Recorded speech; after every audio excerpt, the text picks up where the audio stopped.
Okay, now we're live on YouTube and Facebook as usual. Awesome. Good to be live. Welcome to the Pistons Talk Podcast on YouTube and Facebook. I'm your host, Lance Caparosi. Follow me on Twitter at Lance Caparosi. Then follow my co-host, Anthony, at Pistons Talk across all social media platforms if you haven't already. Anthony started the brand. I hitched my wagon to it. All right, let's get this started. For sure. Scoot Henderson, a lot of people are going to be just so happy that he did this. He shares a picture of Jaden Ivey and Jalen Duren. It's probably one of the coldest photos probably in the NBA. Definitely last season, but probably like out of the last 2 or 3 years. It's Jalen Duren celebrating a massive Jaden Ivey dunk where Jaden Ivey's just, letting that energy out with a shout himself. It's a cool picture, but now, of course, people have overreacted to it.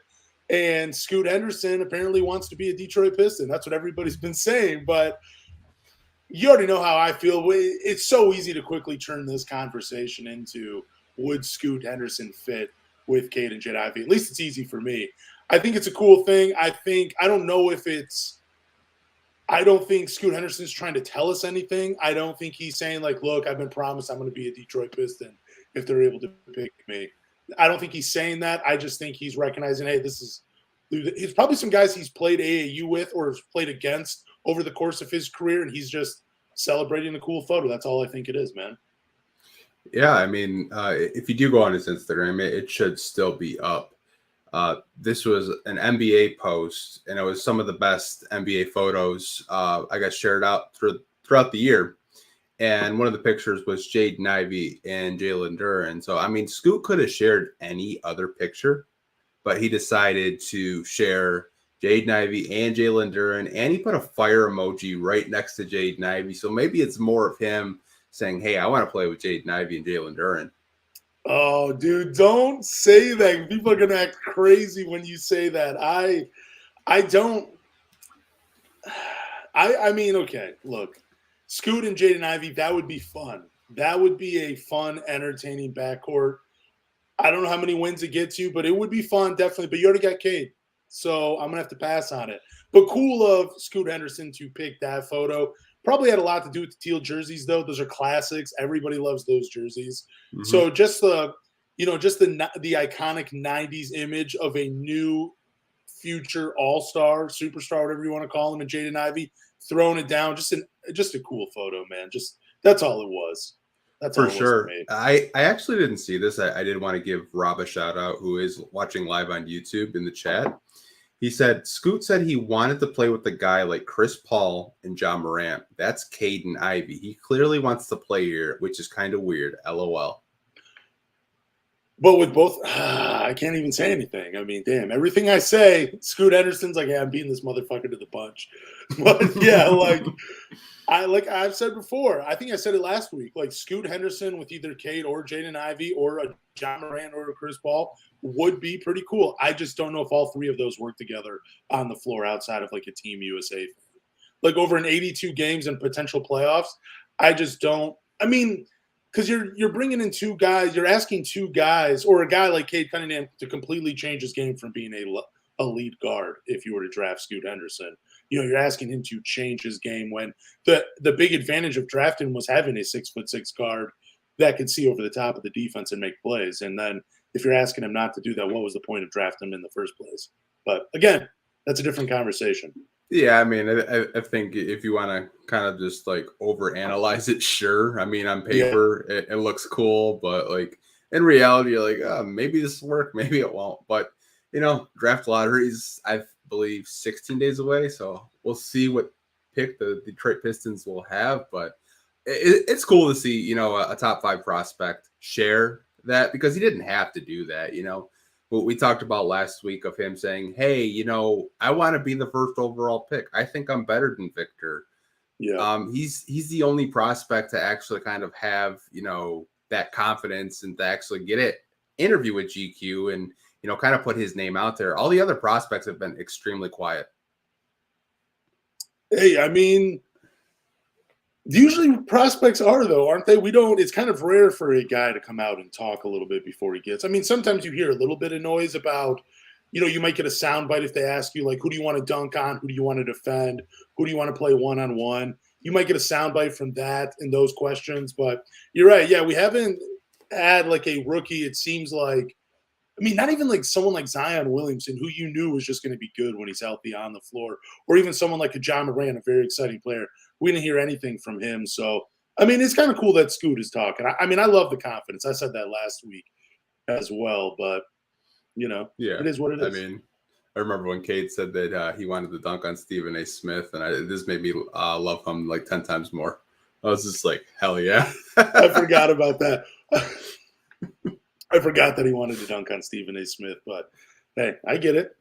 Do you think the Cavaliers losing with two bigs will influence Troy Weaver's decision to continue with two bigs? This has been an interesting conversation. I mean, it's positionless basketball, so at any point you can have guys playing that big spot, but the last few years we've seen teams move away from 2 7-footers like what we saw Cleveland play with this past season and Jared Allen and Evan Mobley. But they got dominated by Mitchell Robinson of the New York Knicks. They lost. I think they lost in 5, right? That series only went 5 games.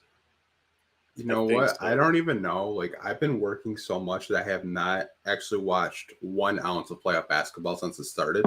Oh my gosh, you've missed so many great games. I know. Probably over the past 3 weeks, I've probably covered 24 games, like high school games. I mean, I'm doing double headers. I'm doing lacrosse. Like, dude, like I'm like knee deep in high school sports right now. But I am going to commit to start watching some playoff basketball because apparently I'm missing some really good series and it kind of pisses me off. But to your question with the bigs, when I look at the bigs in Cleveland versus what New York had, because New York had 2 bigs as well.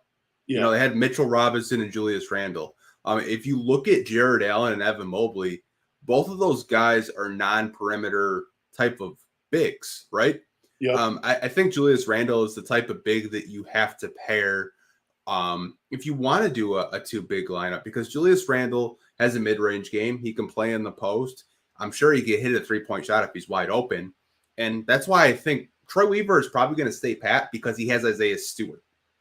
Isaiah Stewart is the key to a 2 big lineup possibly working. Then maybe you fall in the draft. You have a Jarace Walker that you could pair with James Wiseman or Jalen Duren, or you have a Cam Whitmore that makes more sense. I think Troy Weaver's vision for the 2 big lineup is something that he still wants to do because he hasn't really seen it for a full 82 games. And for me, I would be very surprised if, you know, he's been preaching 2 bigs since he's got here, saying that he loves centers. I'd be very surprised if he just said, yeah, doesn't work, because he's invested so much draft capital into it. I mean, you traded Sadiq Bey for James Wiseman. You traded a 2nd-round pick for Marvin Bagley. You traded a future first for Isaiah Stewart. He's invested a lot into these bigs, so I'd be very surprised to see him just say, yeah, it doesn't work. Yeah, but I mean, I guess it's more about you made a point about the type of bigs you're bringing in. And it feels like with James Wiseman, Duren, and Marvin Bagley, we know Marvin Bagley has a little bit of an outside shot. He's just very inconsistent from there. But with the bigs that he has brought in, it doesn't seem like it's going to work like it does for the Boston Celtics or the New York Knicks that just got to the 2nd round. You know, I mean, I feel like at some point, you know, it's just going to be Duren with 4 other guys 6'8" or shorter out there, and we're going to see more of a modern NBA offense instead of 2 bigs with the Detroit Pistons. I mean, obviously you got Isaiah Stewart, but, you know, we know his shortcomings already. Like, is he going to be the starting 4 or the starting, you know, even starting for us for the Detroit Pistons, you know, all of next season? Or is it going to be a Bojan? Or is it going to be an Isaiah Livers? Or is it going to be one of the rookies they draft with the top 5? There's still a lot of questions, but I'm with you. I don't think Cleveland losing means Troy Weaver's just going to scrap the 2 big lineup, you know, altogether. But I think it's going to take a little bit more time of getting it right, just because, you know, we have 2 bigs in James Wiseman and Marvin Bagley where they're close to being modern bigs with the outside shooting, but they're just not there yet. They're more of your classic bigs that like to play near the basket with their back to it. So we'll see, man. But again, I'm with you. I don't see Troy Weaver just throwing it out the window. I did want to add to it because when I saw this topic in the prep sheet, it had me thinking, because like obviously a lot of people look at Cleveland as kind of the success of having two non-shooting bigs. But I mean, if you look at Boston, for example, they have Al Horford and Robert Williams starting most nights, right? Yep. I think if you want to have a two big lineup, you're going to have a guy. I think Tony said it very well. You're going to have the guy that can rebound. You have to have a guy that can shoot threes and facilitate, basically. And Al Horford does all three of those things. I think Isaiah Stewart has the potential to stretch the floor. He has the potential to switch. Like you've said before, he has really good footwork for a defender. His only weakness, I would kind of say, is rebounding, and I'd be nitpicking at it if I'm being honest with you. But I think a two big lineup can work. It's just you're going to have to find one of those guys to like really, be that glue so you can try to keep doing that two big lineup. I think it can work. It's just you need the right pieces in place. And I'm not sure if the Pistons have the right bigs in place, but we saw when James Wiseman and Jalen Duren were out there. I mean, they were passing to each other. They were rebounding. They were affecting the game defensively. They weren't blocking a ton of shots, but they were affecting shots. And I think that's what Troy Weaver's vision is trying to, protect that paint so you don't have, guards just going into the lane and getting easy baskets. So I think it can work. It's just you have to get those right type of bigs to make sure that they complement everyone else on the court. So out of the two, let's just look at the Eastern Conference. Out of the two teams that go with two big lineups, Boston and New York, which team would you want the Pistons copying? Like how they use their two bigs? Boston with Al Horford and Robert Williams, or how New York uses Julius Randle and Mitchell Robinson? Like, what's the recipe you want? Probably Boston, just because I like Al Horford's game a lot. Yeah. I think what Julius Randle does, I think only Julius Randle can do, if that makes sense. He's just one of those players where, you can give him like 10 touches in the paint and like he's probably going to score 7 of them. I don't really know if James Wiseman has that in his game yet. I mean, to me, this was James Wiseman's rookie year, if you think about it. Like him and Jalen Duren basically played the same amount of games, and James Wiseman's been in the league for 3 years. So there's a lot of potential on this team, but you just have to kind of preach patience with these Pistons fans because, you know how they are and how impatient they are. And they think that we should be in the NBA finals every year.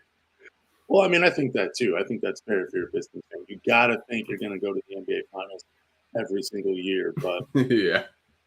Let's talk about NBA rivalries. I saw this tweet. I'm trying to pull up if it was NBA University or another account that pulled that up. But basically, we're talking NBA rivalries. And this tweet had said the two rivals for the Detroit Pistons are the Cleveland Cavaliers and the Chicago Bulls, and a potential rival is with the Orlando Magic. I agree on that one. But do you think the Pistons' rivals right now are the Chicago Bulls and the Cleveland Cavaliers? Because I think it's a couple different teams. I don't think it's either of those two. I've never really I wasn't around for the Bad Boys, so I understand why people still carry that rivalry over. But I feel like that really hasn't been a rivalry for a long time between those two. But what about you? Like, would you agree with those two teams being Pistons rivals right now, or would you disagree with that? I would say Bulls just because of Isaiah Thomas and Michael Jordan. Yeah. I think that's a rivalry. It's funny because I put the Kings and the Rockets in this lower third just because those are the two fan bases that usually talk the most shit to Pistons fans as of late. But I don't really think it's a rivalry. I think it's a shit talking at the end of the day. I don't really think the Pistons have any new rivalries in the NBA. I don't think it's Orlando. Why? Because Killian sucker punched Mo Wagner in the back of the head? That's not really a rivalry. That's not really a rivalry. It's just, a cheap shot punch. Cleveland, I don't really see that as a rivalry. Why? Because LeBron, dropped 25 on you like 10 years ago. Like, that's not really a rivalry. I think the only rivalry for the Detroit Pistons is probably the Chicago Bulls, and maybe you can put the Lakers in there. Ooh, so I got two teams that I'm going to drop to you. Because I didn't say the Sacramento Kings and the Houston Rockets because when I put this online, it seemed I'm trying to find what someone had reached out, they had tweeted at me. Basically, they said it could never be a rivalry with the Houston Rockets or the Sacramento Kings because they won't play each other enough throughout the year, which I don't think that means anything to a rivalry. Like, you got to play, obviously, but I just because you don't play 4 times a year doesn't mean it couldn't be a rivalry. I thought there had a real chance between Jalen Green and Cade Cunningham. Just everybody close their eyes and just go back for a moment and just go back to Summer League and just remember when Jalen Green tried to dunk on Cade and he was all up in his face about it, but Cade still won the game. That, to me, was the beginning of a rivalry between the Houston Rockets and the Detroit Pistons. Now, it's like a new generation rivalry where we're never going to fight when we're at the games, and we're all just going to, like, get in, like, a line and give each other high fives and say good game at the end of the game. But I still think there's potential for a rivalry between those two because the fan bases, man, like what you were saying, and also with the Sacramento Kings. Like, I tweeted out, who is rooting for the Sacramento Kings? You said fuck them. Some other people said fuck them, which was great. And, dude, I mean, I don't even know where I was going with that. But to me, like how we've had Kings fans, like even in these podcasts, like, hollering at us or whatever, trying to, get in our heads. I really think there's a rivalry between Kings and Pistons fans as well. But my other teams for you are Indiana Pacers. That's one I would want to say. And then the Toronto Raptors, just because of the Dwayne Casey factor. And because he's gone now, so it doesn't matter. He's still with the team. But also Raptors fans, for some reason, they always make it to LCA. Like, they fill out the arena sometimes, it feels like. Yeah, I mean, they're coming down from Windsor and, taking a bus ride from Toronto. I mean, like, I don't know. Like, I think Tony said it perfectly. He said the only rivalries that he would consider are the Lakers, the Celtics, and the Bulls. And I think those are the only rivalries that the Pistons have really had. I mean, like, it kind of depends of how you view a rivalry. If you're talking about just shit talking on Twitter, then yeah, 100% agree with you. Rockets, Kings, Pacers, Magic, 100%. But if you're talking about teams that have beat each other in the playoffs and had playoff battles, then that's when you can kind of say, possibly the Pacers, if you want to throw, the Malice and the Palace in there, even though, the Pistons were kicking their ass once we got Rasheed. Obviously, the Lakers, we've met them in the finals a few times, and every time we do meet them in the finals, it's always a great matchup. And the Pistons have won a couple NBA finals when they did meet the Lakers there. And the Celtics, I mean, you can go back to the bad boy days with Isaiah Thomas and his team versus Larry Bird and, his great stacked teams. I mean, I think if you're a Detroit Pistons fan, you know that it's Celtics, Lakers, and Bulls. Anything else is just shit talking on Twitter. But those are more like all-time rivalries, the Chicago Bulls, Lakers, and the Celtics. But don't you think that rivalries can just exist in certain eras, though, too? Like, I would have said during the going to work squad, the Indiana Pacers or the New Jersey Nets, those were kind of rivalries just for a few years with the Pistons. I think rivalries can begin and die just within an era of certain players. Like, I said Indiana just because there's always going to be that connection to Benedict Mathurin and Jaden Ivey, and it's always going to come down to, who should the Pistons have taken really, Benedict Mathurin or Jaden Ivey? I think almost every Pistons fan is happy with Jaden Ivey, but there's still a small minority that are like, well, Benedict Mathurin might have fit. So there's always going to be that conversation. I think that adds to it.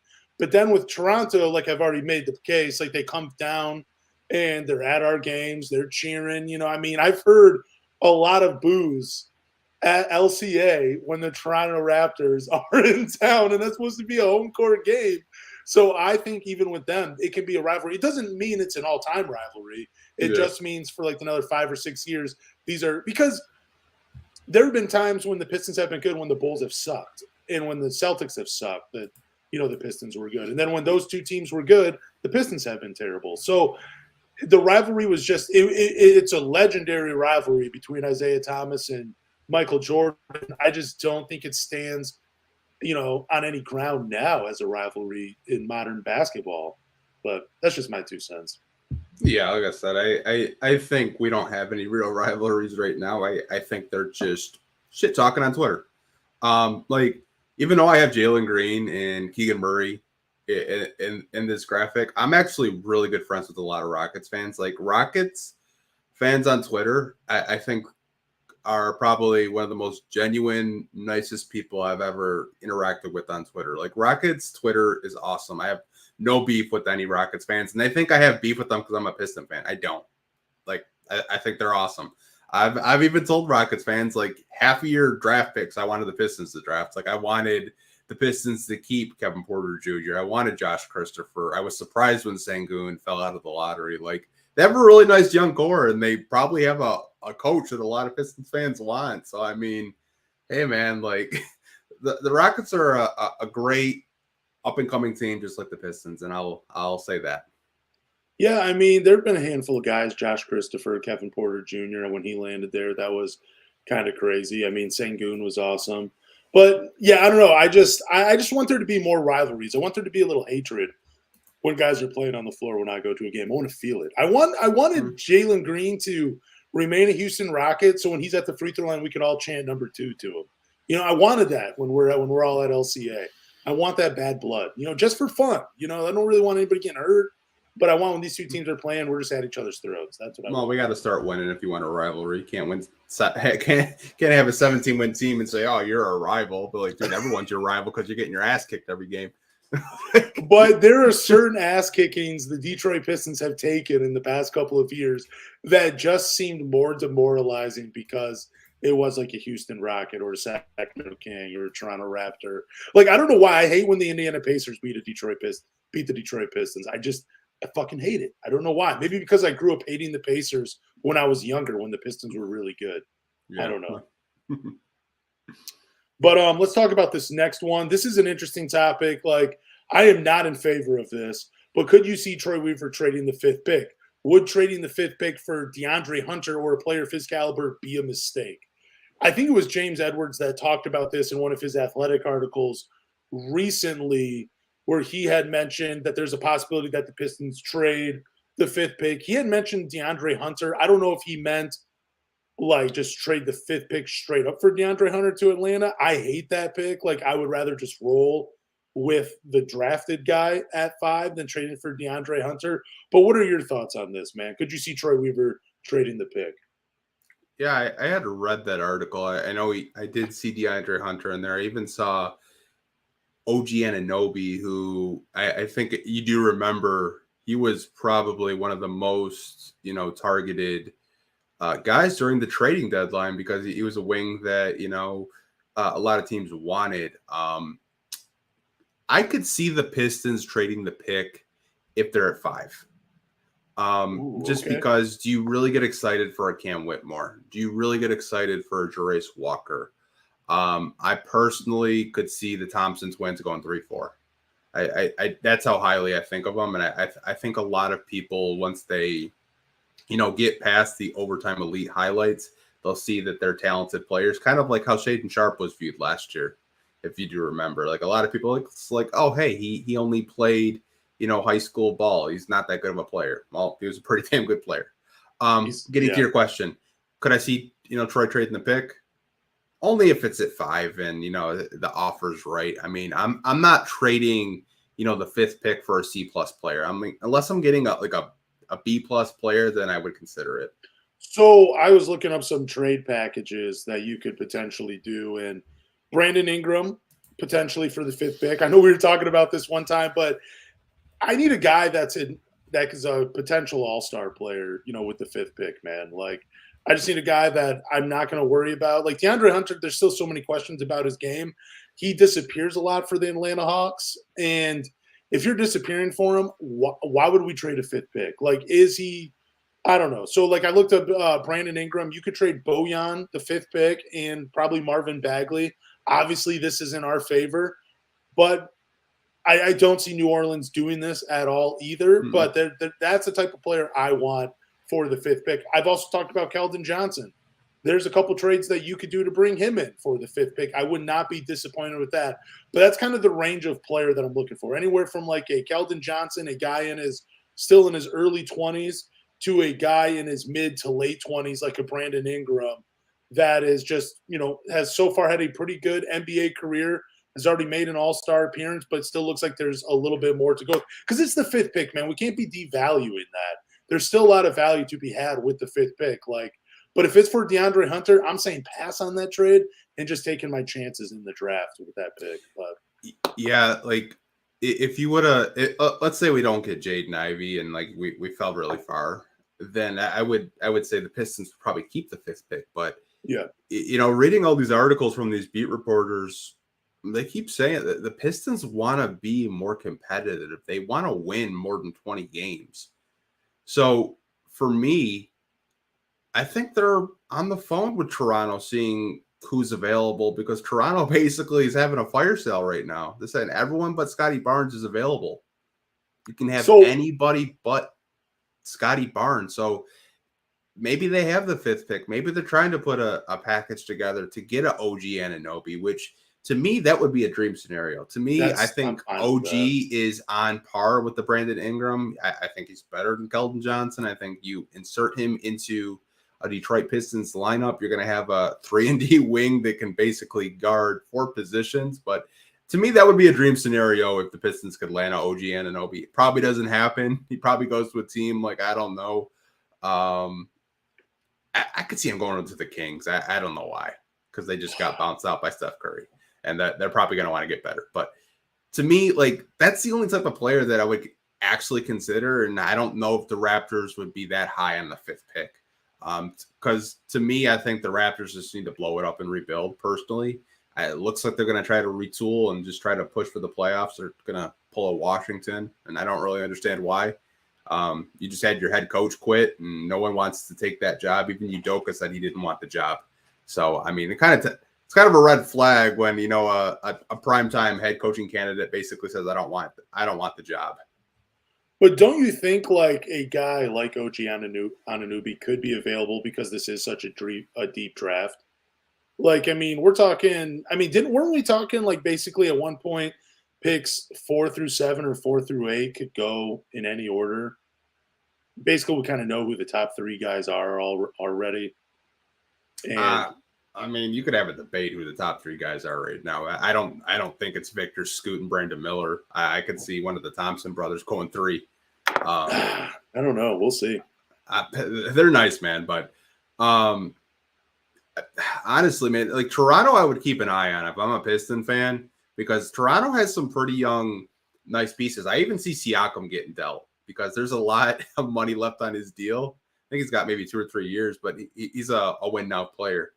I don't know if the Pistons are ready for a player like a Siakam, like a win-now player, but to me personally, I can't see the Pistons being satisfied with keeping a 5th pick. I mean, adding another young player, like potentially like, oh, we're getting another young prospect that sells to the franchise to the fans.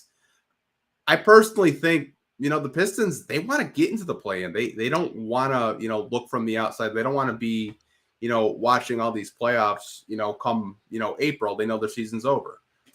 We actually want to be playing meaningful basketball in March, not having an injury report longer than a football field.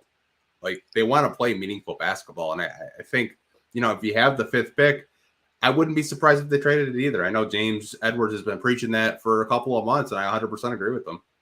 Yeah, but again, like I just didn't like the trade scenario of DeAndre Hunter. I do not think I would rather keep the 5th pick if he's the only guy that's available. I mean, I'm sure pretty much every team in the NBA has some type of player that they could trade and be willing to trade for the 5th pick. Because one, this is a deep draft class, but also even if you're like a contender and you can add a 5th pick, you know what I'm saying? I mean, I guess a lot of teams wouldn't want to do that. But there's a lot of teams out there that would be picking up the phone.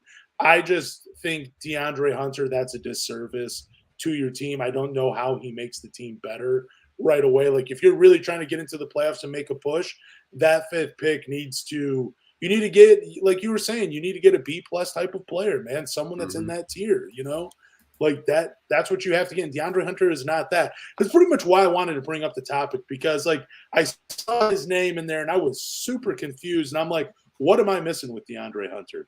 Like I don't know what I'm missing, but I mean, yeah, he's a great player. Don't get it twisted, but I think he's not really a player where you could plug him into a Detroit Pistons roster and you're like, wow, that's an all-star.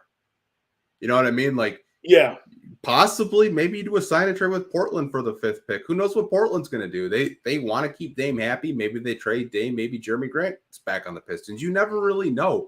Or maybe you go for an Anthony Simons or something like that. Like, there's so many teams this summer that I would keep my eye on. Toronto and Portland would be probably 1 and 2 on the top of my board because something's going to happen with Dame, whether he gets traded to a team like Philly or they do a 3-team trade. Maybe the Pistons can get involved in that, but you never really know, man.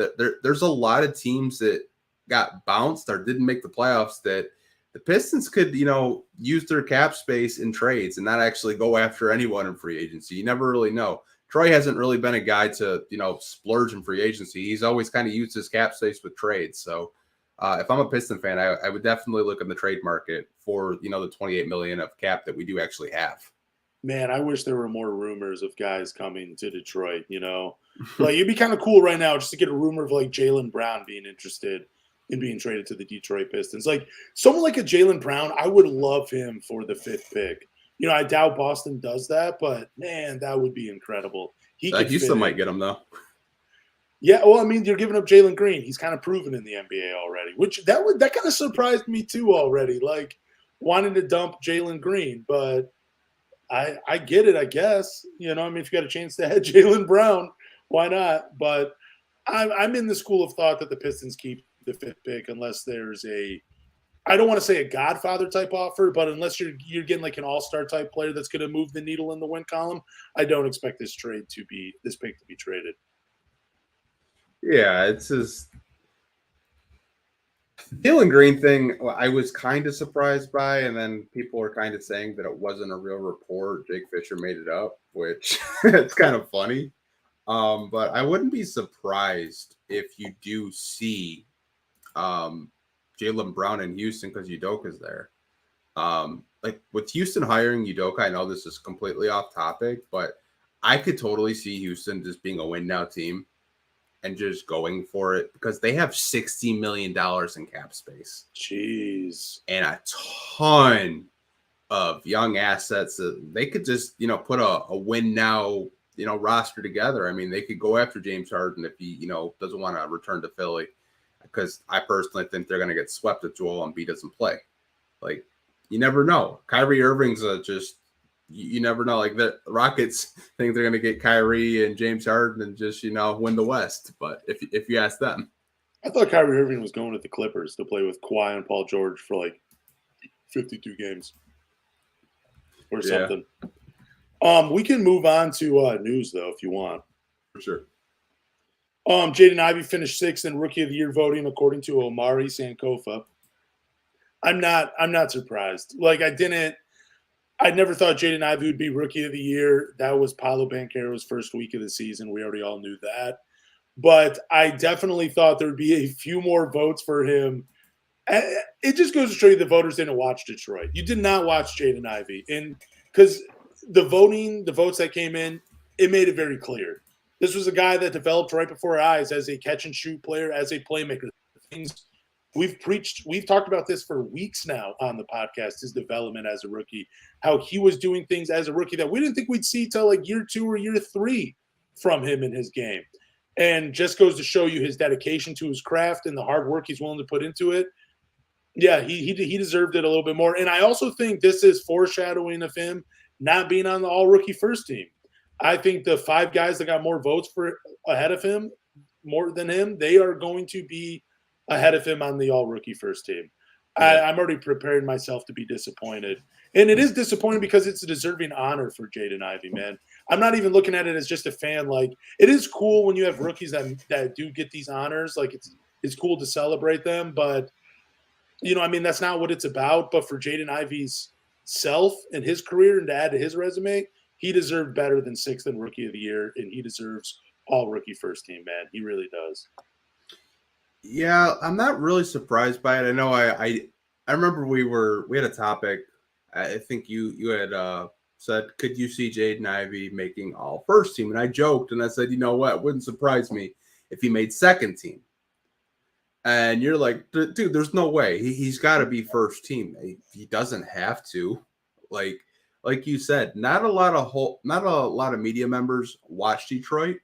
And again, 17 wins. You're not really giving them a whole lot to watch.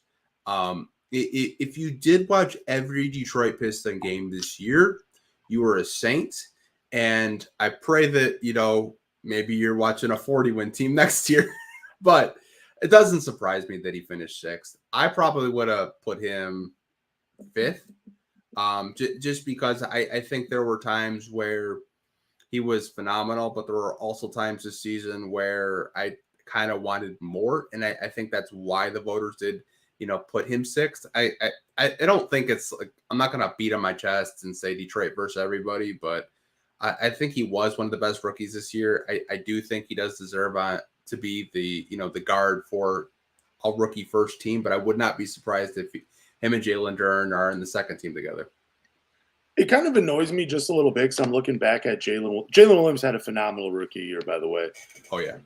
But I'm just shocked that I just feel like he came onto the scene later on in the season, and people are like, oh, he's been doing this all year. Did you know he had 2 games where he scored 1 point in them? He had 2 games where he just scored 1 point and played 34 and 29 minutes.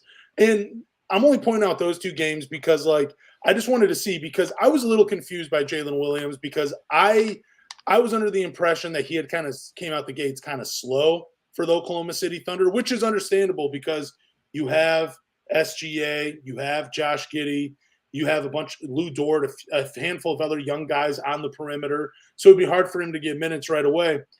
But why are the bad games not, why is the slow start and why are the bad games not being held accountable? And he finished top 3 in Rookie of the Year voting. I don't understand. I just wish the criteria and the standards for which we hold rookies would be the same throughout the NBA. Because we talked about it probably almost 2 months ago when Paolo Banchero finished with Rookie of the Month over Jaden Ivey when he shot 2% from the three-point line. But I'm looking at Jalen Williams, again, pretty good rookie year, but he had a handful of games where he just disappeared. And it just doesn't seem like it was being held against him. And looking back at the numbers, I don't think he had a better rookie season than Jaden Ivey.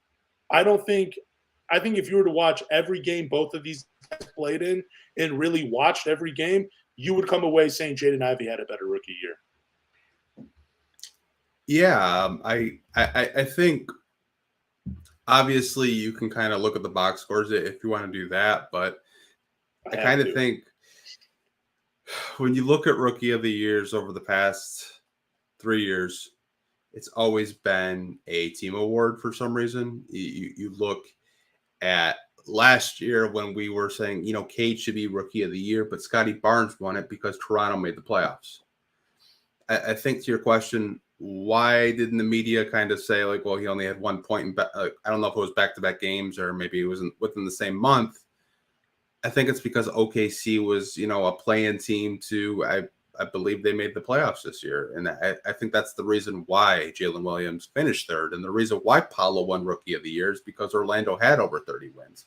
It's always been a winning award, and it shouldn't be. I think it should be more of an individual award. But that's just been my stance on it. But I can kind of understand where, the media does say, well, Paolo won 38 games this year. We're going to give him Rookie of the Year. Jaden Ivey won 17. So they kind of look at it from a team standpoint, are well, yeah, you're putting up empty stats on a terrible team. So obviously you're not that good. That's kind of the thought process that I see this from a 30,000-foot view with these media members is they look at the stats and they look at the win totals. And if you don't have good stats and you're on a good team, then they don't look at you. And I think that's why Jaden Ivey finished sixth, because he was putting up great stats, but the Pistons weren't winning a whole lot of games. Yeah, I get it, but also at the same time, I just wish there was a better way of doing this. I'm not trying to take anything away from Jalen Williams. I just want the guys that play in Detroit to have a fair chance. Talk about the guys that play in Detroit just like you talk about every other rookie. Don't hold it against them because they play in Detroit. Even if Detroit, it was a 17-win season, but if you're a fan of basketball, there were some moments during the season, especially watching Jaden Ivey and Jalen Duren, where even if the Pistons lost, you were still walking away impressed with those two. Even if the team was bad, you were still like, okay, cool. Like I still got to watch an entertaining game because Jaden Ivey put on, and so did Jalen Duren. And I don't know. I just think if you're a voter, there should be some accountability, and you should have to watch a few more of these guys play. I'm not saying watch all 82 games, but watch enough games where you can kind of get an idea of who these players are. See, that's the problem with it, man. It's just that you're asking somebody to invest, time, money, energy on a bad basketball team, and I think that's why you always see, K getting shafted last year, finishing third, and obviously Jaden Ivey. We did not think Jaden Ivey was going to win Rookie of the Year. Straight up, we both said Paolo Banchero, but to your point, you're like, he should have finished at least third because he had one of the better rookie campaigns. But you basically have your answer is if you're not winning, then you're not even going to get recognized. Jalen Williams was on a winning team, so he got recognized. That's all it is. I know, and it sucks. That's all. It just sucks. That's it. Yeah. I don't know. Because I don't know when we're going to have another rookie that I'm going to be able to root for. Like root for him like I've been able to root for Cade and Jaden Ivey. Because when those two stepped in, you're like, oh, dude, there's a chance. Like, I don't know about you, but I've never been able to watch a Detroit rookie come close to winning Rookie of the Year. It's been a lot of fun the last two seasons to actually have two guys in the conversation. I think that stuff is neat. That's just my opinion, though. I love watching stuff like that. When the Pistons draft Scoot, you can root for him. We'll see. I will, but let's move on to the next topic. We can talk about that. So for the next topic, it's probably going to be one of our longer ones because famously, you and I do usually go on for like 20 minutes, at least on one topic every podcast. I think last week we had 2 20-minute topics just on Scoot Henderson. It was incredible. But for this next topic, we're going to be drafting 1 through 5 for the Detroit Pistons. So we're each going to go first pick. We're each going to give our answers, second, third, fourth, and fifth. Probably give you a little reason why we're going with that player at that need and at that pick. And it's going to be a lot of fun. Do you want to go first with the first pick? And then, I'll start with the second, or how do you want to do this? Why don't you give me your 5 and I'll give you my 5 because they'll be completely different. You don't think we're going to have any, even the first pick we're both going to agree on though. Yeah. It's Victor Wembanyama. Mm-hmm. I mean, it's a 7'3" Kevin Durant, bro. I mean, if you are kidding yourself as a fan of the game of basketball, if you would take any other player number 1 overall, you would be kidding yourselves. I mean, this dude is a generational talent. He's a unicorn. Can put the ball on the floor defensively. He could play drop. He could play, he could play as a help defender like Giannis does in Milwaukee. He could play to the point where you could just switch him all over the floor because he has that type of foot speed, that type of lateral quickness. This dude is just special. It does not matter who is on your team. You need a Victor W, man, because he will be bringing the W's to your team. He's just an incredible player, man. Number 1 unanimously, in my opinion. Number 2, when I'm doing these drafts, if you've listened to this podcast, I'm not going best player available. I'm always going to add fit into it because I feel like fit is part of the equation when it comes to drafting guys. Like, if you have 2 players like what you do in Brandon Miller and Scoot Henderson, who I believe the talent gap isn't that large between each other, if there are 9 boxes and they're, checking, let's just say Scoot Henderson is better in 2 boxes, Brandon Miller is better in these boxes, I feel like a 10th box could come into place, and that is fit, and I think that adds value to the equation. So I'm actually going to go Brandon Miller at number 2 for the Detroit Pistons. That's no surprise if you've been watching this.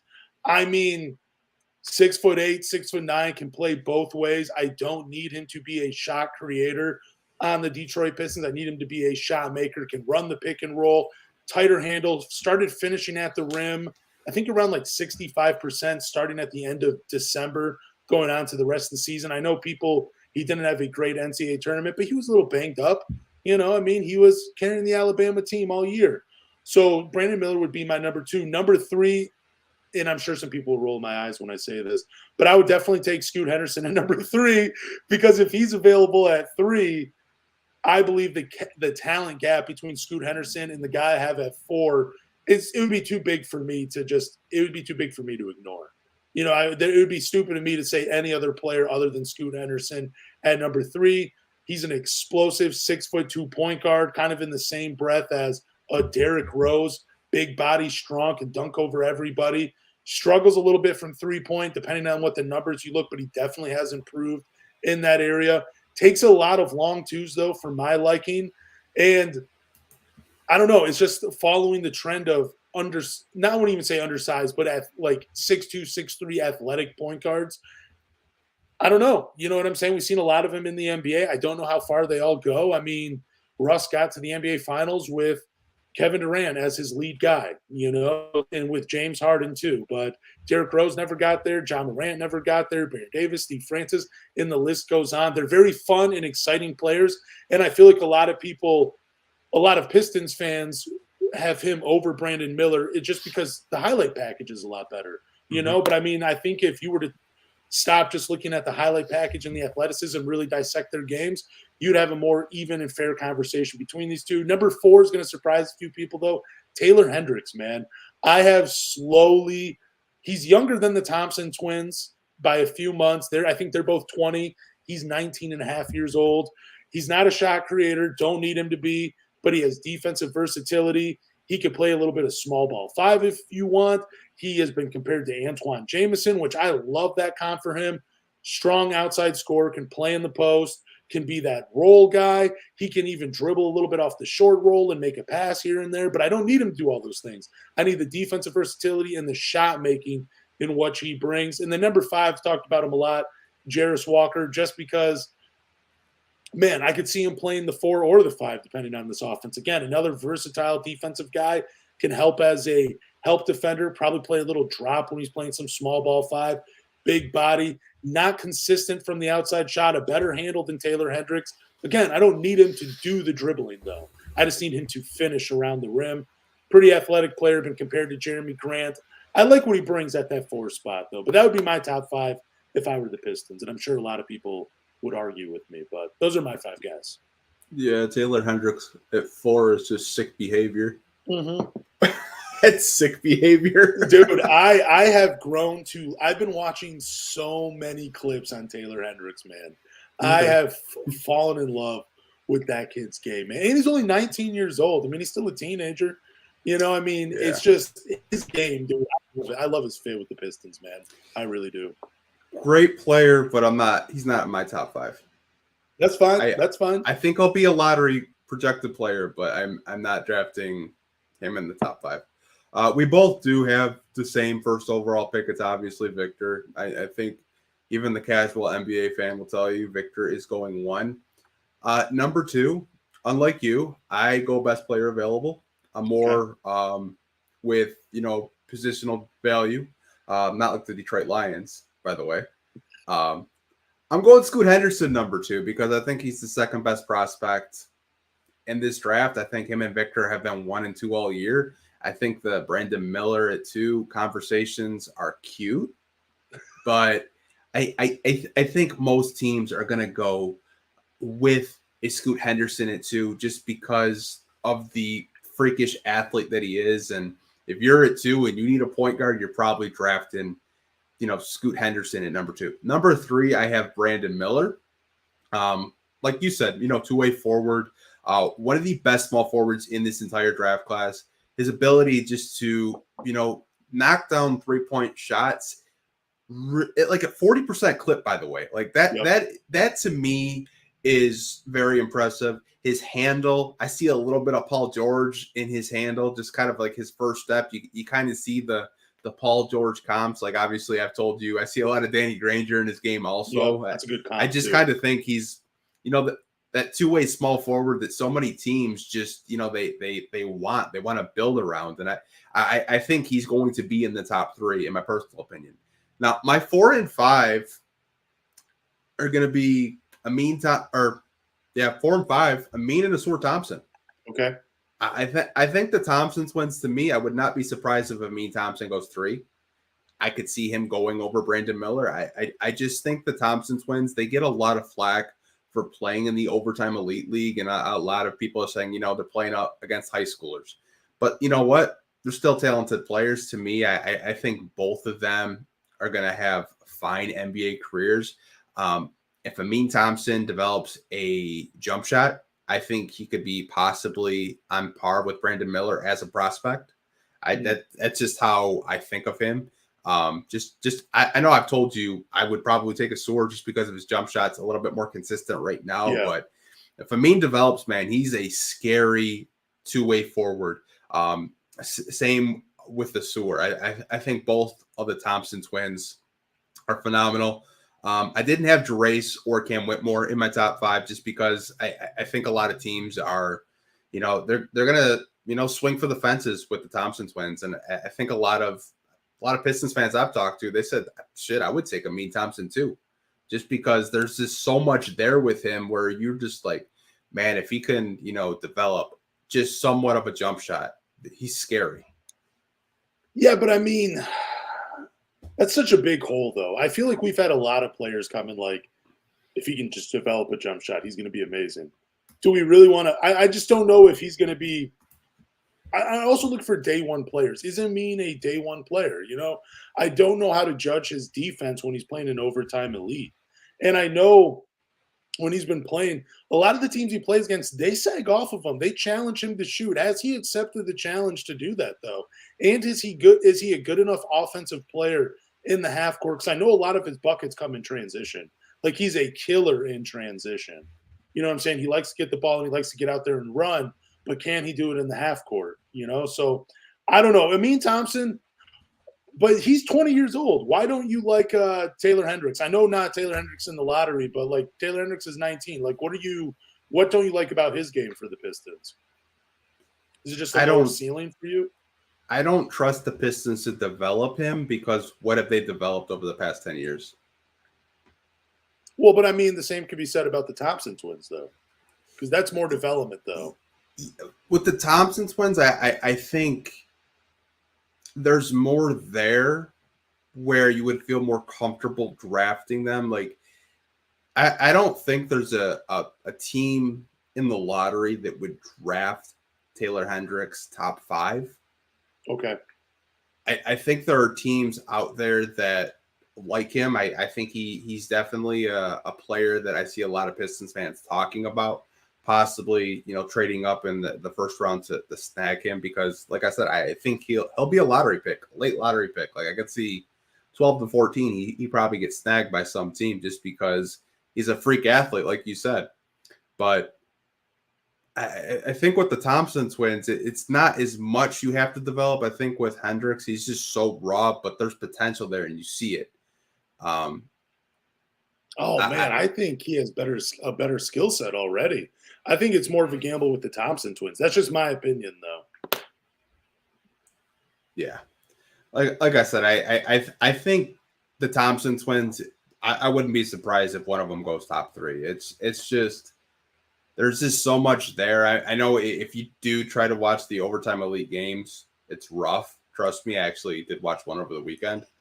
But when I see Amin, I just see like star potential if he can develop just some sort of jump shot, just because there's just so much there. The playmaking, the rebounding, the defense, like like I had mentioned Shaedon Sharpe. I think a lot of people were so anti Shaedon Sharpe because he didn't play in college. He just played high school. And everyone's like, well, what can you see from high school tape? Kid's probably going to be a bust. All those same people are now saying, man, we should have drafted Shaedon Sharpe over Jaden Ivey. Those are the same people. And I think that'll be a similar effect with both of the Thompson twins, even though they did play in the overtime elite league. I still think talent is talent at the end of the day. And I think both of those kids are extremely talented. Man, I keep looking at different mock drafts. So there's one mock draft I have where they actually have Taylor Hendricks going at 4 to Charlotte, though, which seems kind of weird. And then Amin and a Sewer going to Portland and Orlando. I mean, Portland makes a lot of sense for a Thompson twin, though, because they've done – for some reason, Portland has done pretty well with, like, high school guards. I don't know why, but for some reason, they've done well with guys that have, like, almost no college experience. It's crazy. What about a guy like Anthony Black? Are you excited about a guy like him for the Pistons if they draft 5? I think even at 5, that's A little bit of a reach. That's reaching like big time. Yeah. I know I was talking to Wes because he said he would consider, I believe, drafting Anthony Black 5. And I was like, dude, I'm good. Like maybe late lottery if you want to trade back in. It's just, I don't think Anthony Black is a top 5 prospect. I just don't. I think there's a lot of talent in the top 5. I think he's more of a mid to late lottery type of guy. Man, see, he's kind of all over the place, though, but he's a guy that's slowly rising just a little bit from some of the mocks that I've looked at, though. But what player would you be disappointed in them drafting if the Pistons drafted in the top 5? Like, who would you be disappointed in? Like, obviously, a Thompson twin you wouldn't be disappointed in. But if they went Taylor Hendricks at 5, would you be pretty upset? Yeah, I think that would be a reach. I don't really think I'd be disappointed in any of the top 5 prospects. Like, I wouldn't be disappointed in Cam Whitmore because I think a lot of people, they're not talking about him, and I don't really understand why. I think he's really athletic. I think he would fit seamlessly in Detroit. I wouldn't be mad at Jarace Walker, but I know Pistons Twitter would probably have a meltdown because he kind of looks like a combination of Isaiah Stewart and Jeremy Grant. There's nothing wrong with that, man. I mean, yeah, it's just like I said, like you don't really know like what he'll be, if he'll be like a long-term starter. I think Jarace Walker would probably be the one player that Pistons fans probably don't agree with. If a Thompson twin is on the board and you draft like a Jarace Walker over them, they're probably furious.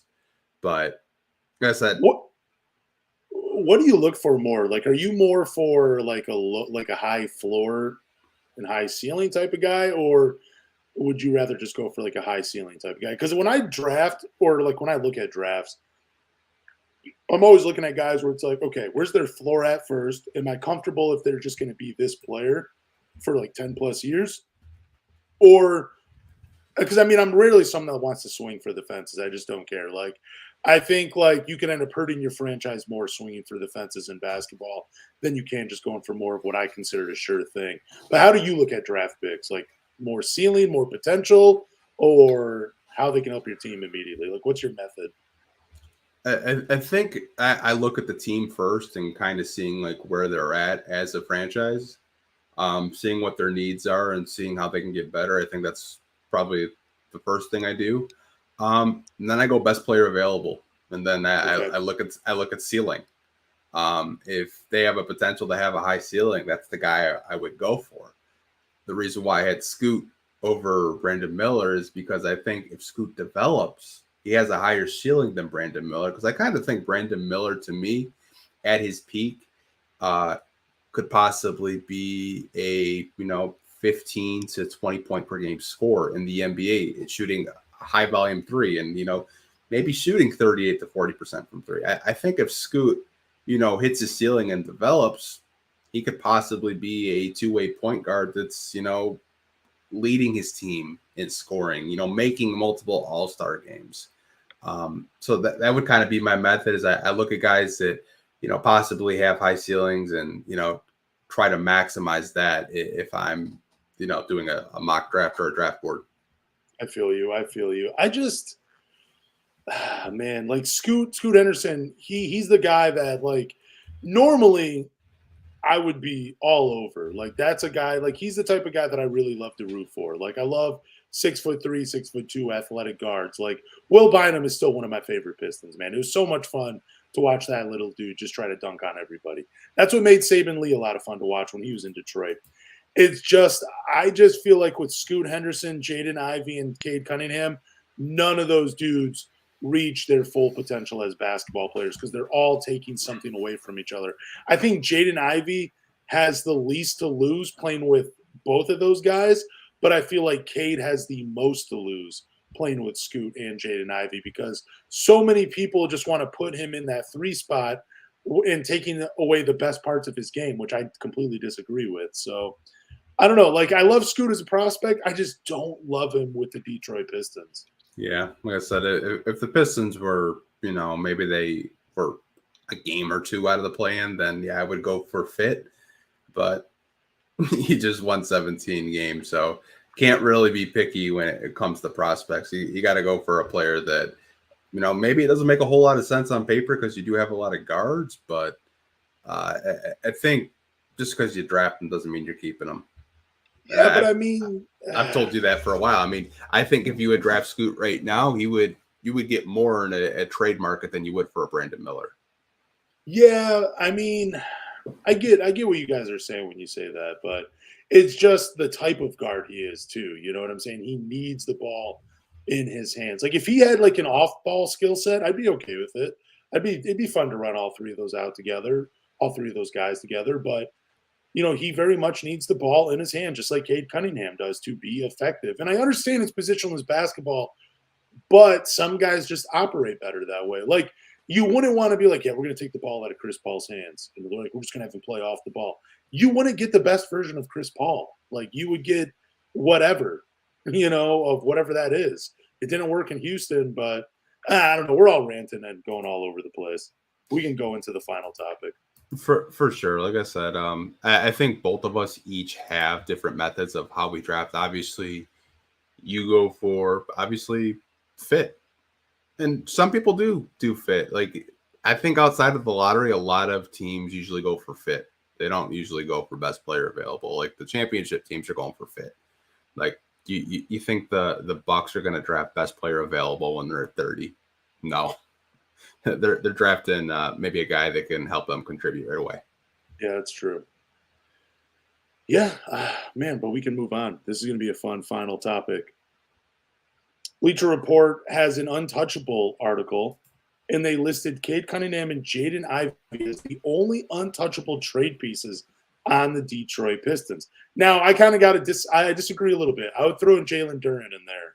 I know it's early, and if you look at his numbers, not the greatest rookie season, but again, you had to watch him play. Like he had, did he have a 2020 point? Did he have a 2020 game this year, or did he come close to it? I couldn't remember if he had a full 2020 game. But I know Jaden Ivey? No, Jalen Duren. I think I want to say that Spurs game in overtime. He had like close to a 2020. I don't remember.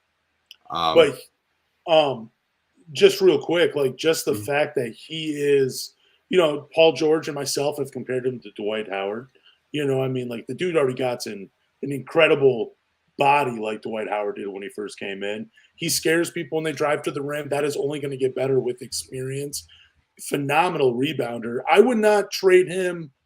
There's not a lot of young players I would give up for if I had to throw in Jalen Duren. I would have definitely added him to the untouchable list. But what are your thoughts on this article? I think it's interesting because I did go through the article, and obviously you look at teams like Boston. Jason Tatum was, untouchable. Trae Young for the Hawks. I think with the Detroit Pistons, obviously going through a rebuild, I can understand why Bleacher Report had both Jaden Ivey and Cade Cunningham untouchable.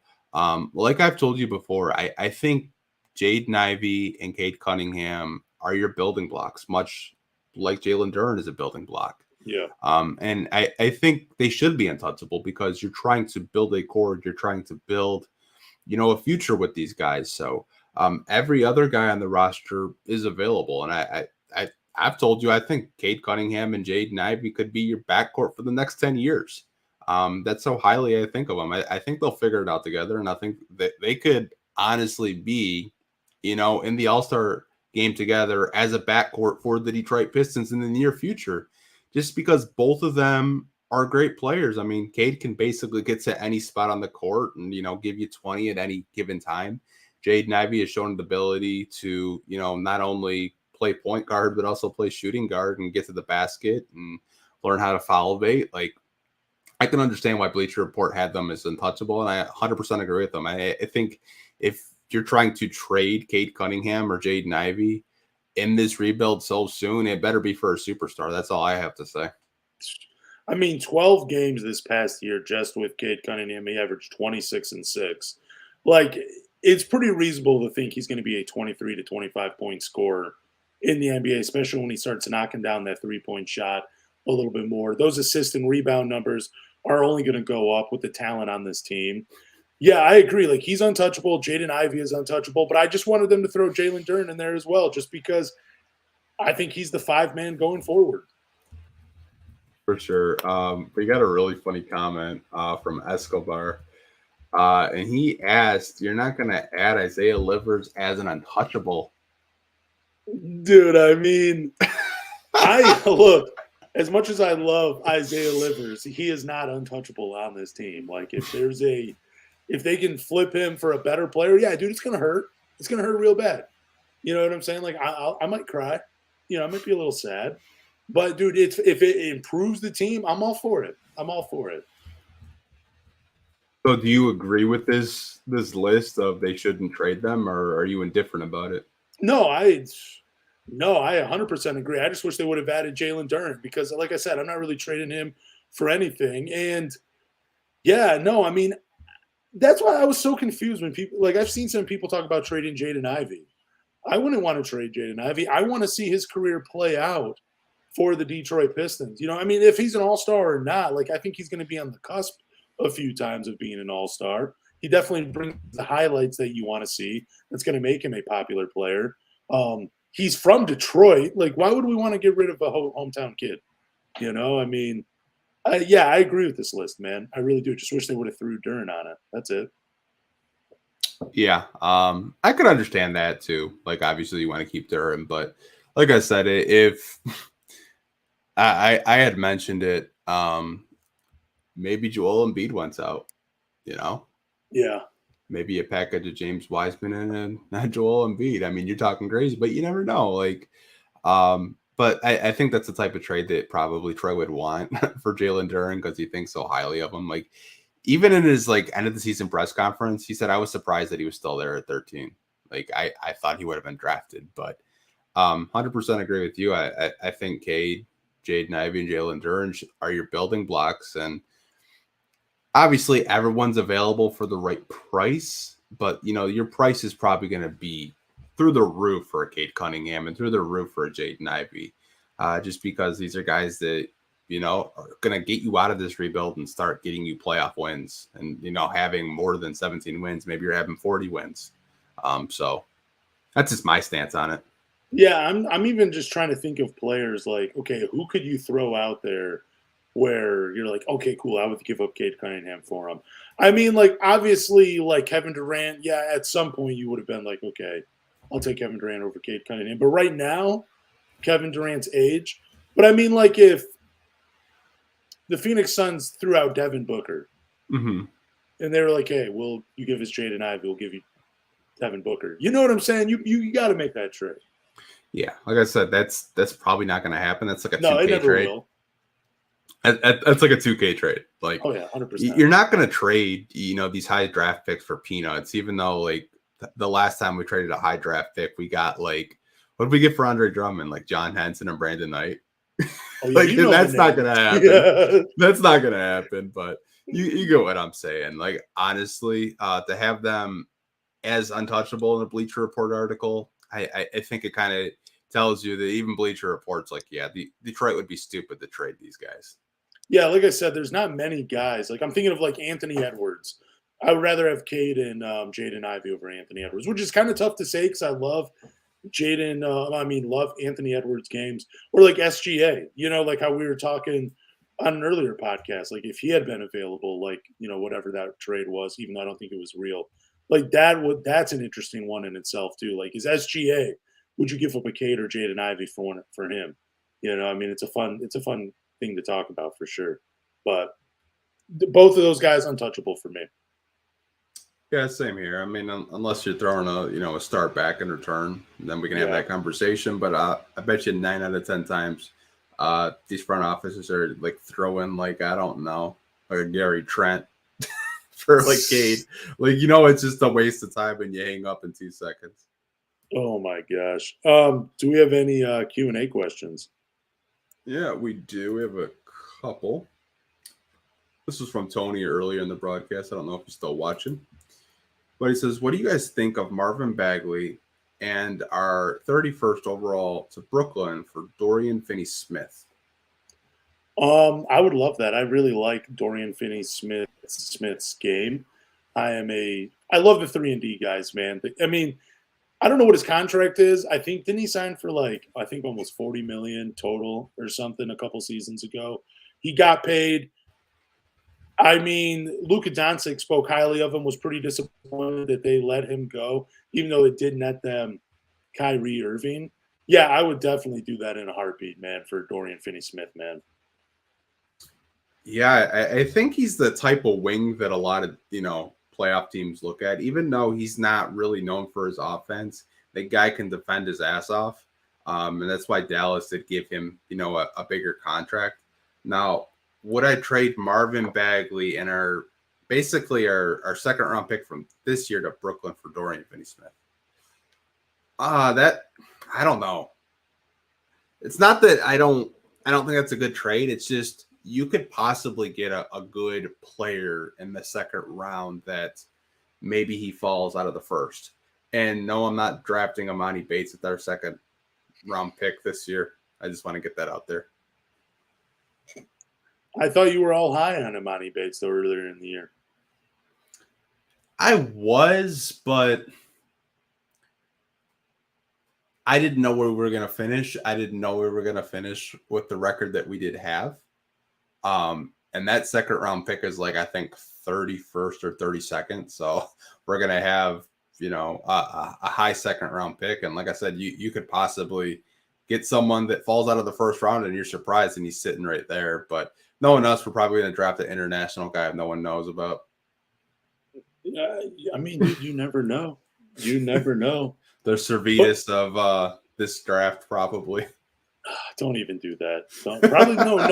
The Balsa Koprivica of this draft, man. That's who we're drafting 31st overall. No, I honestly really like this draft. This trade. I think 3-and-D guys like Dorian Finney-Smith are hard to come by. Kind of a down year though, shooting the three. Well, I mean, he shot 31% for Brooklyn. He was shooting 36% for the Dallas Mavericks before the trade. Kind of an average three-point shooter, nothing crazy. Did shoot close to 40% when he was 27 and 28. So the last two seasons, he was shooting close to 40%. Yeah, I think he would fit in right alongside Cade or Jaden Ivey, and I think they would create a lot of open opportunities for him. I don't know how his defense is, though, now. I have not really, paid a ton of attention to Dorian Finney-Smith over the years. I just know he was the 3-and-D guy. Is he known to lock guys up? Yeah, he's one of those defenders. I always remember Al Farouk Aminu in Portland. Oh. He's that type of defender where he's just a Swiss Army knife. Cool. I think that's the main reason why Brooklyn was able to even trade Kyrie Irving is because they got a Dorian Finney-Smith. Like I said, I think he's one of the better wing defenders in the NBA, but I don't know if Brooklyn will want to take on Marvin Bagley's contract either. Yeah, that's true. That is true, but I don't know. I think it's a pretty good trade. Yeah, if that's on the table, you definitely consider it. But like I said, I don't know if they Brooklyn would do that. They kind of seem like a team that would probably want to retool because I believe their draft pick. I think Houston has their draft pick protections, and I doubt they want to give the Rockets any more ammo with prospects. I get it. Ooh, we got a question from Chris, and he's pissed off at my former employer. Let's go. Woodward Sports pissed me off. Yeah, me too, brother. With their take on the Udoka hire before he went to the finals, we didn't know who he was. Do you think people care more about the name than a young coach like Charles Lee? Oh, 100%. We still got guys throwing out Mark Jackson's name. It's all about the name. They hear a name that they're familiar with, even though the guy hasn't coached for a handful of years now. And fans want to hire him. He can just step in. It's a different NBA than when some of these guys coach. We were kind of talking about it. But also, I don't blame them either because you know more about what Mark Jackson did because of his name. We were all followed what he was like as a head coach. So, yeah, I think, the past of being a head coach, that stands out a little bit more than versus a guy that has no head coaching experience. But yeah, it's people definitely care more about the names than young coaches.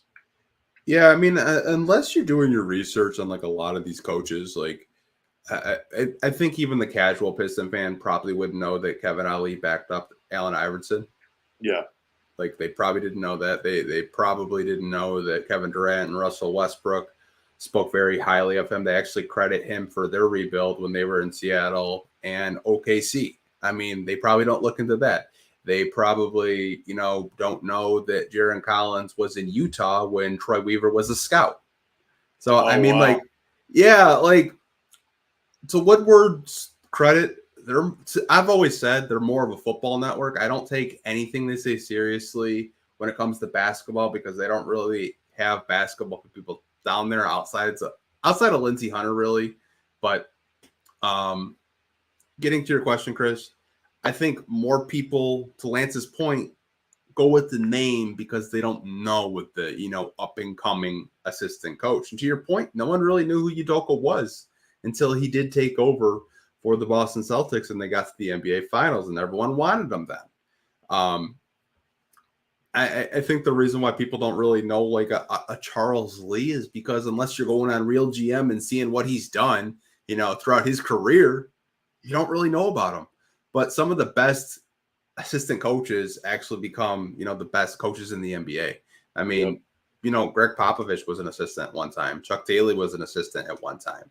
I mean, I think I told you Chuck Daly was an assistant with Hubie Brown at one time. Like some of these assistants turn into great, NBA coaches. Like I was looking, the Orlando Magic coach, I think his last name's Mosley. He was an assistant for 14 years before he got a head coaching job. So some of these guys, they just pay their dues and they become great, coaches.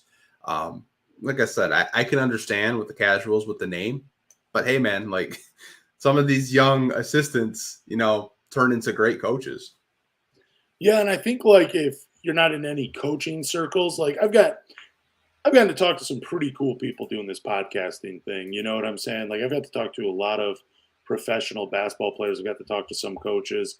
I mean, like it's different when you're in those circles. And I mean, I'm not, but I've just had the privilege of talking to some people because of, other people that I know, and networking is so important. But like when you get to talk to these guys, there's so much that goes on that we're so unaware of, just as fans, because we don't get to see it all.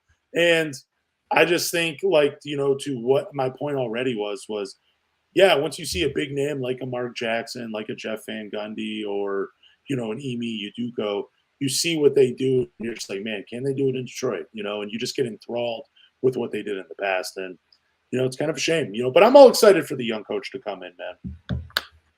Yeah, for sure. I did actually get a text this week from a friend that I did want to update you on. It's actually Charles Lee news that hasn't really got leaked out yet. Okay. But there's a good chance he actually gets promoted by the Milwaukee Bucks and Mike Budenholzer gets let go. That sucks. Just because they're in a championship window right now with Giannis. And obviously the news came out that, Mike Budenholzer's brother did pass away, which, condolences to his family. But I think the Bucks, they're championship or bust right now, and they don't want to bring in a Nick Nurse. They would feel more comfortable with just promoting Charles Lee to head coach. So that could possibly happen. I just wanted to tell you and tell the people that are listening that Charles Lee may be off the table. So it's looking like Kevin Ali is the next head coach of the Detroit Pistons. I wouldn't rule out Jaron Collins. Yeah, I mean, would not rule him out. I've just seen so much about Kevin Ali lately, though. I feel like a lot more people are talking about that name, but which really doesn't matter because none of us are doing the hiring. It just seems like more people are starting to think it's Kevin Ali. But yeah, I wouldn't rule it out Collins either. Do you think there's a surprise name that we haven't really discussed that might pop in? I could see Brian Keefe because he was with Troy too in OKC. And I think all these guys really they've had like I told you, Jaron Collins was a player in Utah when Troy was a scout. Yep. And doing more research on Jaron Collins, I mean, he was responsible for the Warriors defense. I mean, I was listening, I believe it was Jake Fisher's podcast, and they were talking about coaching searches, obviously, and they were saying like Jaron Collins was responsible for the Warriors defense when they were a top 6 defense or a top 10 defense. So he's a guy that really preaches defense. And I think that's something that Troy did say in his press conference, that, hey, like, we're looking for a coach to, to develop and teach defense and, teach winning habits. So if Lee does get promoted, I think it could come down to, Jaron Collins, who's already gotten 2 interviews with the Pistons, or Kevin Ollie. I think Kevin Ollie is a real possibility. And I know a lot of Pistons fans don't want that, but I would not rule out Jaron Collins as, the next head coach. Yeah, with Kevin Ollie, I just feel like if you get him, we're getting one of the Thompson twins. And, yeah, I mean, again, he was a development coach in the Overtime Elite League. No, he's got the inside scoop on him. He knows what makes him tick. He helped coach them. That could be a thing too. But reading articles from like 2014 with KD like praising, Kevin Ollie during their rebuild, saying like he really helped us. Like he was such a good veteran in the locker room. He really helped, James and Russ and all of us just like understand winning and understand being a professional. Like I think that's something that I think Tom Gores and Troy Weaver would value a lot, is just the professionalism, because Dwayne Casey was like that too. He was all about professionalism. Like you never, saw, TMZ Sports of someone getting a DUI in Detroit. All the players have always, you don't see them in the news, is what I'm trying to say. Yeah. And I think that's something that I think both Jaron Collins and Kevin Ollie would probably instill if they were the next coach. I just want to know how like former big men in the NBA do as coaches. I got to look that up after this podcast. I'm very curious. Like, what's the overall record for guys 6'10" or taller as head coaches? Is it good? That's what I want to know. I don't know. I'm looking for everything I'm just looking for every negative angle, I guess, for these coaches. But I think Kevin Ollie, he was a player. He played for, not directly for Troy Weaver, but Troy Weaver was in Oklahoma City when Kevin Ollie was there as a player, I believe, which is, it's kind of cool. Like I said, it's all about networking and, keeping up with the people you meet across, life. Like, I guess in the NBA, that circle, it's very important. But yeah, if Charles Lee ends up becoming the next head coach for the Bucks, good for him. Sucks for Pistons fans. I was very interested in what Charles Lee was going to bring, especially if he was going to try to bring some of those plays with multiple big men, like, the Bucks have ran over to Detroit, because that's something we're trying to do. I was very interested to see that. But even though I did talk about Jaron Collins last week and talking about like my concerns of bringing the Oklahoma City offense, not Oklahoma City, but the Golden State offense, over, which who knows if he would or wouldn't. Just didn't know if we had the personnel. But if he's a good defensive-minded coach and can get these young guys to play defense and to buy in on that side of the ball, dude, I'm all for it. That's important, man. Defense wins championships. Yeah, and I think that's something that I think that's why you've seen the Woj reports. Like, obviously, a lot of Pistons fans, they're really high on Chris Quinn from Miami. Yeah. Which I could understand why. Miami, they had no business beating the Milwaukee Bucks, and they did it. They won game 1 against the Knicks. Yep. Like, I don't know how bad Jimmy Butler's ankle sprain is, but I could see them going to the Eastern Conference Finals, man. Like, just the run they're on, and even Bam Adebayo's not even playing his best basketball, and they're still winning games. He has to be healthy though for them in order for them to advance. Jimmy Butler does, man. He has to be healthy for him. But I still think the Knicks take that in 6. Yeah, for sure. Like I said, I wouldn't be mad with, Collins or Ollie. I just think Kevin Ollie, just like the more I read about him, the more I'm like, I think that's the guy. And I know I don't know why Pistons fans don't want him. I don't know if it's because it's like the overtime thing, or I read some comment because I had clipped a segment that we had on our podcast a couple of weeks ago, and a lot of Pistons fans were like ripping on Kevin Ollie for the UConn championship saying like, hey, like, he didn't recruit those players. And, even though he did win a national championship, like those weren't his players that he recruited. And I don't know if it's because of the lawsuit with UConn. I don't know what it is because, like you said, we don't know anything about these coaches. Like the information that we have is very little. But I think he would be a great coach. I mean, he's coming. The thing that he has going for him is he's always coached with younger players, so he knows how to reach those guys. He knows how to connect with them, and the Pistons are a very young team. That's like the plus of bringing him in. But yeah, I don't know why Pistons fans hate on Kevin Ali either. I don't get it. I wish I knew though.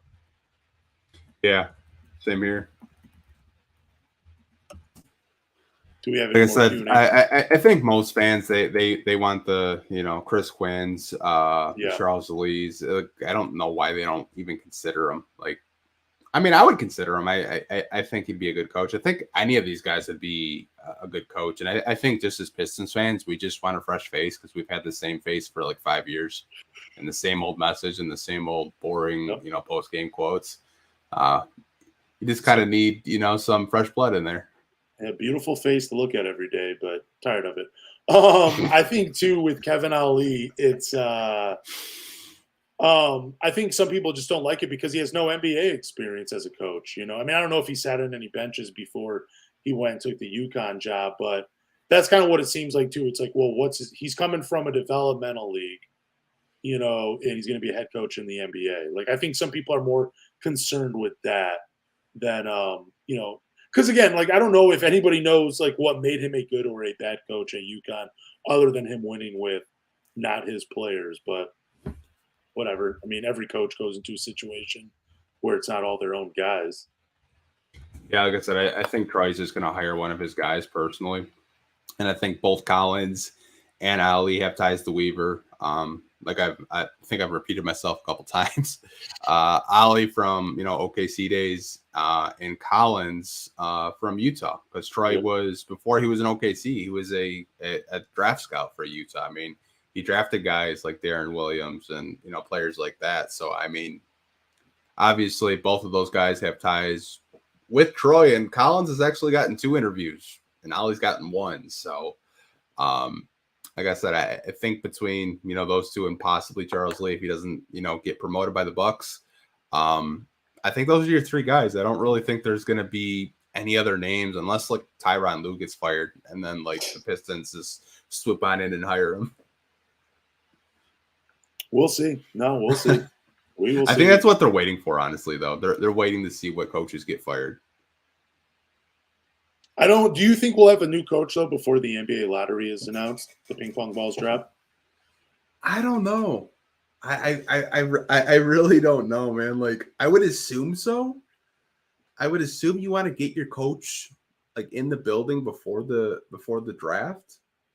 You say draft lottery? Yeah, draft lottery. Yeah. Probably not. No. I would say draft for sure. Like, if you don't have a coach by the draft, that's a red flag. Yeah, that's a big red flag, because that's what I was going to ask. Like, next, like, we're definitely going to have a coach before the draft. Like, you got to have someone in there watching these workouts, getting familiar with some of these prospects. Not saying that none of them have, but like, it's a unique situation you're coming in with Detroit. So, man, I'm just excited. Do you think we'll get more news though in the next couple of weeks about a coach? Like, there might be like a front runner that might, come out of all of this before the draft lottery? I'm just itching to get someone else in, man. I don't know. That's a good question. I really don't know. Man, we'll see. We got like one more question, then we can sign off, because we've been on for almost an hour and a half. Who do I want to represent us at the lottery? Man, I gotta see what Ben Wallace is doing. He's the perfect guy for it. Don't send Rip Hamilton. because of the 3 and 2. Because of the 3 and 2. Yeah, because we got 5. Yep. We fell in the 5. Nothing against Rip. I love Rip. One of my favorite Pistons of all time. But if Rip goes again and we get 5, Drew, that's just like a curse. But man, I don't know. I don't feel like we can. I don't want to tame Ben Wallace though. Like if he goes in there and he gets like we get the 5th pick with him. I want that moment where he got to hold up the number 1 with that number 1 in his hand. Like that was a really cool moment in my opinion. I don't want to taint that at all. What if we got Jerry Stackhouse though to do it? Could he do it even though he's under coach at Vanderbilt? I mean, he could do it, but he pretty much told us to kick rocks. Yeah, come on. Still, what about Grant Hill? Could he do it? Well, I don't think he can because he's part of the Hawks ownership. Oh yeah, that's right. A lot of these guys are like Tayshaun Prince. He's in the front office with Memphis. Rasheed Wallace. I'm pretty sure Rasheed Wallace and Tom Gores don't get along. I think that's why you don't see Rasheed Wallace like around anymore. What about Lindsey Hunter? Think he could represent us? No, Lindsey would probably do it. Like if they asked. Cool. I want to see them. Oh, go on. No, go ahead. Go on. Oh, I was just gonna say I'd like to see them bring back someone like Mike James. Just a random name. It'd be fun to see Mike James or Corliss Williamson. I'd be okay with that. Yeah, my only thing is the last time we sent a player like outside of Ben, like it hasn't worked out. Like I remember when we sent Luke when he was still on the roster, we fell, and then we sent Rip last year and we got 5th. Like I don't know, man. Like low key, I think Ben just kind of shook down Mark Tatum so we could get the 1st pick. Yeah, but man, so we need to Bill Laimbeer, have him do it. He'd do the same thing. Or Rick Mahorn. Get a little Rick Mahorn in there. He'd get us the number 1 overall pick. Send Darko. You guys are funny. No, I didn't. I want to throw Darko in there, but he went. Darko's the last player that would do that, anyways. He'd be pissed off. He would not do that at all. He hates Detroit. He doesn't hate the Pistons. He hates Larry Brown. Is that what it is? He hates Larry Brown. He doesn't hate the Pistons. No. Did you ever watch that documentary with him? Yeah, the one on like the E60 one that's like 35 minutes long about him being an apple farmer. Yeah, he basically said he hates Larry Brown. I thought, dude, that's, man, in a universe, there's a universe out there where Darko succeeded in Detroit. It just sucks that it wasn't here. Yeah, someone said send Blaha. That would be nice. That would be nice for Blaha. Then get him out of the broadcasting booth. That'd be cool. I would feel bad if we sent Blaha and we got like the wrong pick and they or not the wrong pick, but it's like the 4th or 5th pick and the camera zooms in on him. He calls it a windmill. No, you got to protect Blaha at all costs. Like, I hope that we don't have Bally next year and we kind of just do what Matt Ishbia is talking about. I'm surprised we didn't talk about that. Yeah, I love that idea. Like, I disagreed with you just a little bit. I didn't mind the Bally Sports app. Like, I had great success with it. I didn't mind it. It's just, I think my main thing with them is because I used to have Hulu Live TV. Yeah. And it used to be part of the package. Like I didn't, have to, spend damn near $80 a month to watch Pistons games because that's how much you would have to basically spend on a cable package is $80 a month to, pay for the Pistons. Like I'm already paying $50 for internet and like $80 for cable. And then they want me to do, even more to watch Pistons games. But I guess it was more of like an RSS feed. It was like the rights to, stream it. And, the Sinclair network didn't give it to Hulu or YouTube TV. That's why you don't see Pistons games on Hulu or YouTube TV. Yep. Yeah, but it's because, the Sinclair network wants a shitload of money for their games. And I personally think everything's just going to be live streamed on YouTube within the next 5 years. How much are you willing to pay for just like a standalone Detroit sports streaming service? Honestly, are we talking like $10 a month? Honestly, I would, high too. I would just do Stream East, and I know I probably shouldn't even have said that name on YouTube, but dude, Stream East is free. I mean, but I'm just asking you, like, if let's say those options aren't available, how much, like, or would like is $10 too much? Like, I think $8 is fair, even though $8's just like fuck. I don't really want to pay $8, but I'd be okay with $8 if it's a Detroit sports service. Yeah, it's just like my whole thing with Bally was just like the availability was just too much. Like, yeah, like you made an app, and my only thing with the app was every time I went to go, watch the Pistons, I would have to give them a verification code every damn time. Oh, really? I didn't have a problem with that. Yeah, I had to do a verification code every damn time because I thought I was in Alaska or some bullshit like that. Oh, yeah, that's kind of weird. Yeah, I had a problem with them when I was like in Hawaii. They were like, "Oh, you need to get back to where you're from." Like, dude, I paid for this app so I could watch the Pistons wherever I'm at in the world. That's why I paid for the app. But I think my only complaint with the app was that the screen could be kind of busy at times because they allowed you to look at the stats, which I thought was still kind of cool, but it could be busy. But I had no problem with it, man. It even worked really well on my TV. Got to download the app to my Roku and had it. That was nice. Yeah, like it's $20 a month isn't a lot, but it's just I don't know. Like I said, there's free streaming services out there that you don't have to pay a dime.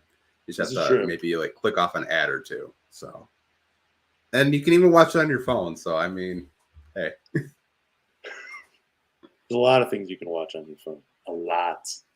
No, I think what Ishbia is doing though, dude, he's just basically just gonna like kind of fuck a lot of owners in the ass with that. Do you think that ultimately messes up like the TV revenue stuff? Because there's so much money. I don't think he's even allowed to do that personally because like a lot of the because if you buy League Pass, like let's say you buy League Pass for Phoenix and Phoenix doesn't broadcast any of their games, it's kind of like hey, but they could still have it on League Pass though, but still have local channels and stuff, right? Yeah. I don't know, man. I love the idea. I don't know how it works though. Like, I would really just love for just the Detroit sports to have their own streaming service. Like if all four teams. That was the plan. I mean, Illich's were gonna do that, but knowing Illich's, they'll probably charge $50 a month for it. Which is insane. That's insane. Make it $8. Because they're greedy as hell. I mean, the Lions are on Fox too. I mean, that's not really like a. I wouldn't really call that like a streaming service. It's just like cable. Like the Pistons were on UPN 50 when I was a kid. Yep. But like I said, I mean, we're gonna watch regardless. We know how to do it. Yeah, we're sick motherfuckers. We're gonna watch the Pistons win 25 games next year. Oh man, just want it to be affordable. That's all. Yeah, honestly, man, it's just I'm kind of happy Bally's going under personally. I mean, I could live with or without. Yeah, they'll probably rebrand it to who knows. Cali Sports. Who knows, man? They just put a different letter at the beginning of it. Just go through. It'll probably be like the Illich Sports Network or something like that. The Detroit Sports Network. That's all you need to call it. The DSW. The DSN. Oh man. We'll do one more question. I know I said that like 10 minutes ago, but then we got into the Bally stuff. Because I know Lewis has been contributing to this whole live stream for a while. He said, we need to sign another guard for the second unit with Killian. How about Javon Carter or Patrick Beverly? Dude, you are speaking my language, man. I love Javion Carter. I've been tweeting about him a few times. I've talked about him on this podcast. He is grossly underpaid. 6'1", can attack you defensively. Good 3-point shooter. Again, one of these dudes, even though he plays point guard, he doesn't need to run your offense. He can play off the ball. I love Javon Carter for the Detroit Pistons in that backup point guard role. I would love to see him in a Detroit Pistons uniform, man. Love to see it. Patrick Beverly, I'm always hit or miss with that guy. Love him some moments, hate him some other moments, Yeah, like I like Javon Carter, but I would be lying to you if I said I did not want Patrick Beverly on this basketball team. Patrick Beverly kind of just embraces everything Detroit sports are about. Like, can you imagine Patrick Beverly on the Pistons and he's just chirping out there with Cade or Jaden Ivey or Jalen Durn? Like, can you imagine just a Patrick Beverly and a Jalen Durn on the court together? Because Jalen Durn does talk some trash. You usually don't see it because it's like really slight, But I know for a fact if Beverly was on this team, he would get all those guys just acting like straight up dogs. He definitely brings an attitude with him. And, like, it would be fun to see him on the bench, like, just getting animated with, like, a play that happened out. Yeah, it would be cool to see Patrick Beverly. Because then, because every time I watch Patrick Beverly, there's a part of me that just gets super annoyed. So I'm like, man, the dude is just always talking. But if he was on the Pistons, I wouldn't mind it. I really wouldn't. It'd be fun. For sure. I love Javon Carter, but like just for entertainment purposes, I would love Patrick Beverly for a season just because, like, man, like we haven't really had like a shit talker on the team in a long time. We had Josh Jackson to Ben Simmons. That was the last moment. But dude, Patrick Beverly, yeah, he's like a baby Rasheed Wallace. That'd be a lot of fun, man. It'd be a lot of fun to have Patrick Beverly. But if you're asking me between Javon Carter and Patrick Beverly, I'm going Carter. Yeah, same here. Just for the fact that Javon Carter is probably one of the most underrated backups in the league. Thanks for the question, Lewis. Just do this real quick, Chris. I'll ask him, but I don't think Troy's brother has any insights news. I doubt Troy says, hey, I'm going to trade for this player. I'll ask him if he wants to come on the podcast. Maybe we'll have him on. I know he has told me a couple of stories. I don't want to repeat it on the podcast because I don't know if he wants me to talk about it, but some of the stories he's told me, I've told Lance kind of like in private of like, bro, they're just pretty awesome. They're pretty funny, but I'll try to get Troy's brother on the podcast in the near future.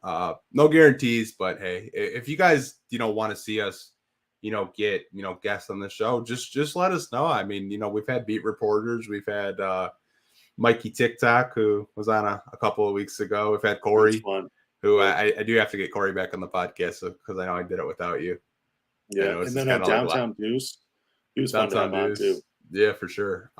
So we've had people on before, but if you guys want to see us try to get guests, let us know. We'll try to get more people on this podcast and get it out there more. But we do appreciate you guys listening to us for. It seems like we're on for 2 hours every weekend. I know, but it's so much fun, man. I absolutely love it. But why don't you tell the people where they can find the podcast, where they can support it, and where they can give it 5 stars.